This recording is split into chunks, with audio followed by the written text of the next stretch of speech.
আসসালামু আলাইকুম প্রিয় গাইজ, কেমন আছেন? আশা করি ভালো আছেন। আমিও ভালো আছি। আজ শনিবার 28শে জুন 2025 সাল। আমি আপনাদেরকে একটু কথা বলতেছি যে প্রবাসীদেরকে নিয়ে। আমি একজন প্রবাসী, সৌদি প্রবাসী। তো আপনারা যারা এখন বর্তমানে সৌদিতে আসতে চান, ভেবে চিন্তে আসবেন, হিসাব নিকাশ করে আসবেন। কারণ এখন সৌদি আরবের পরিস্থিতি ভালো না, ইনকাম করা এত সহজ না। যারা 5, 6, 7 লাখ টাকা খরচ করে বিদেশে আসবেন, আপনি সঠিকভাবে কাজ পাবেন কিনা এবং কাজ পেলেও মাসে মাসে বেতন পাবেন কিনা, যেখানে আপনি কাজ করবেন ওই কোম্পানি আকামা তানাজ্জুল হবে কিনা, এসব দেখে আসবেন। আর বর্তমানে সৌদি আরব থেকে বাংলাদেশে সরাসরি কোনো ভিসা নেই। যে সকল লোক আপনাদেরকে ভিসার প্রলোভন দেখায়, ডাইরেক্ট কোম্পানির ভিসা সম্পর্কে বলে যে ডাইরেক্ট কোম্পানির ভিসা, একটু যাচাই বাছাই করে আসবেন। আমার জানা মতে এখন বর্তমানে সৌদি থেকে বাংলাদেশে ডাইরেক্ট কোম্পানির কোনো ভিসা নাই। তো এরা কি করে আপনাদেরকে ফ্রি ভিসায় নিয়ে আসবে, এনে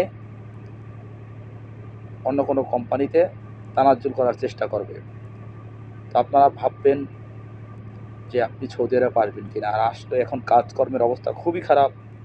কোম্পানিগুলো কাজ করাবে, মাসে মাসে বেতন দেয় না। আর বাংলাদেশে যে লোকগুলা বিশেষ করে ম্যান পাওয়ারের বিজনেস করে, ম্যাক্সিমাম লোকগুলোই খারাপ। এখন টাকা ইনকাম করা এত সহজ না। মোটামুটি যারা দেশে খেয়ে পরে ভালো আছেন, তাদেরকে আমি বলবো আপনারা বিদেশে না এসে আরেকটু কষ্ট করেন, দেশে থাকার চেষ্টা করেন, দেশে থেকে কিছু ইনকাম করার চেষ্টা করেন, ফ্যামিলির সাথে থাকেন, ওটাই ভালো হবে। আপনি 6-7 লাখ টাকা খরচা করে বিদেশে আসে ওই 6-7 লাখ টাকা আবার উঠাইতে পারবেন কিনা, সুন্দরভাবে আবার দেশে যেতে পারবেন কিনা, এটা এখন ভাবার বিষয় আছে। যদি এখন তো বিদেশে আসতে মন চায়, তাহলে আপনার নিকটতম আত্মীয় স্বজন যদি কেউ থেকে থাকে, ফ্যামিলির কোনো মেম্বার যদি থেকে থাকে বিদেশে, তারা যদি আপনাকে বলে আসার জন্য, তাহলেই আসবেন। দূরের কোনো আত্মীয় স্বজনের মাধ্যমে বিদেশে কেউ আসবেন না। কারণ বিদেশে আসলে আর পরে সৌদি আরবে যারা এসে ভিসার ব্যবসা করে, তাদের অন্তর খুব কঠিন হয়ে যায়। তারা কিন্তু আপনাকে বিদেশে আনবে ঠিকই, কিন্তু তারা লাভ দেখবে তাদের, আপনার চিন্তা কিন্তু তারা করবে না।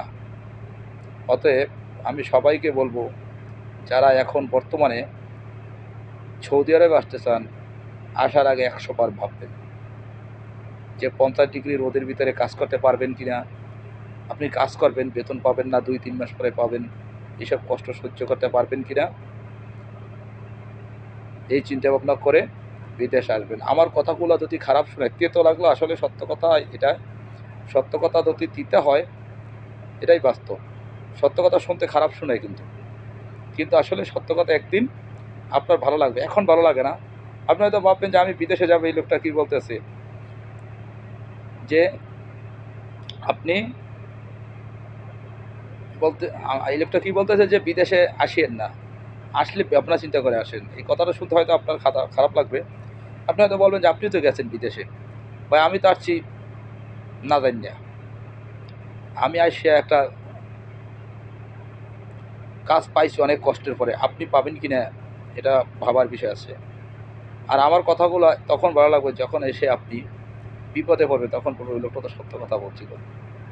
অতএব আমি বলবো সবাইকে, মিডল ইস্টের দেশে এসে আসতে হলে, বিশেষ করে সৌদি আরবে আসার আগে আপনি অনেক ভাববেন, চিন্তা করবেন।